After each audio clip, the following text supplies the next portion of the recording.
বিসমিল্লাহির রহমানির রহিম। আলহামদুলিল্লাহ ওয়াসসালাতু ওয়াসসালামু আলা রাসূলিল্লাহ। প্রিয় বোনেরা, আসসালামু আলাইকুম ওয়া রাহমাতুল্লাহ। আমাদের আজকের আলোচনার বিষয় হলো হায়েজ, ইস্তেহাজা ও নিফাকের পরিচয়। একজন মুসলিম নারীর জন্য এই বিষয়গুলো জানা অত্যন্ত গুরুত্বপূর্ণ, কারণ নামাজ, রোজা, কোরআন তেলাওয়াত, ইবাদত, এমনকি দাম্পত্য জীবনের অনেক বিধান এই বিষয়গুলোর সাথে জড়িত। তাই প্রত্যেক মুসলিম নারীর উচিত এ বিষয়ে সঠিক জ্ঞান অর্জন করা। চলুন তাহলে জেনে নেই হায়েজ, নিফাস ও ইস্তেহাজা কী। নারীদের লজ্জাস্থান থেকে নির্গত রক্ত সাধারণত 3 প্রকার। প্রথমত, হায়েজ। নির্দিষ্ট সময়ে সুস্থ নারীর জরায়ু থেকে যে স্বাভাবিক রক্ত বের হয় তাকে হায়েজ বা মাসিক বলা হয়। দ্বিতীয়ত, নিফাস। সন্তান জন্মের পর যে রক্ত বের হয় তাকে নিফাস বলা হয়। তৃতীয়ত, ইস্তেহাজা। হায়েজ ও নিফাসের নির্ধারিত সময় ছাড়া অন্য সময়ে যে রক্ত বের হয় তাকে ইস্তেহাজা বলা হয়।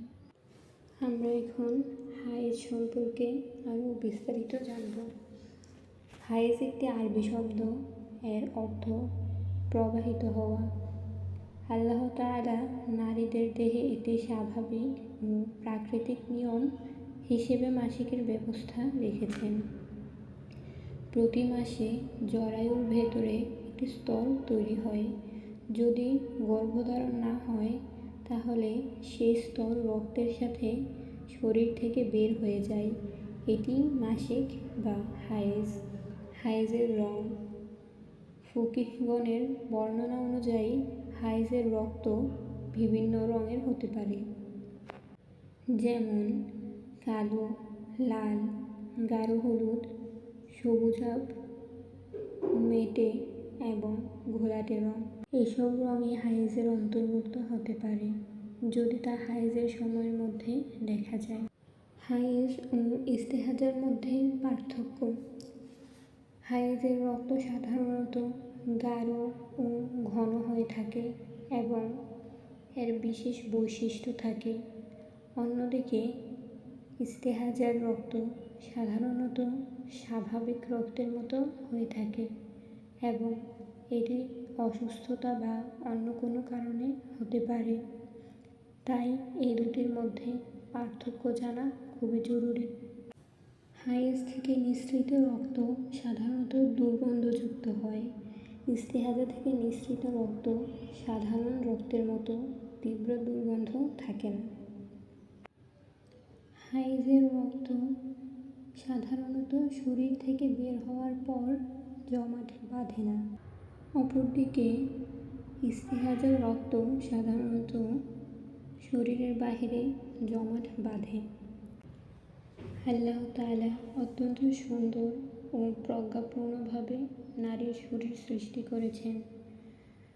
প্রতি মাসে জরায়ুর ভেতরে যে অতিরিক্ত স্তর তৈরি হয়, গর্ভধারণ না হলে মাসিকের মাধ্যমে তা বের হয়ে যায়।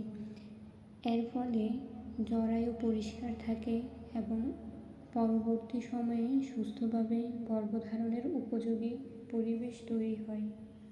অতএব মাসিক কোনো অভিশাপ নয়, এটি আল্লাহর পক্ষ থেকে নারীদের জন্য একটি স্বাভাবিক ও কল্যাণকর ব্যবস্থা।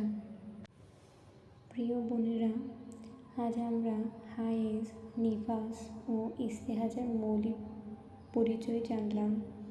পরবর্তী ভিডিওতে ইনশাআল্লাহ আলোচনা করব এর সর্বনিম্ন ও সর্বোচ্চ সময়, পবিত্রতার লক্ষণ এবং এ সময়ে কি কি করা যাবে ও কি কি করা যাবে না। আসসালামু আলাইকুম ওয়া রাহমাতুল্লাহি ওয়া বারাকাতুহু।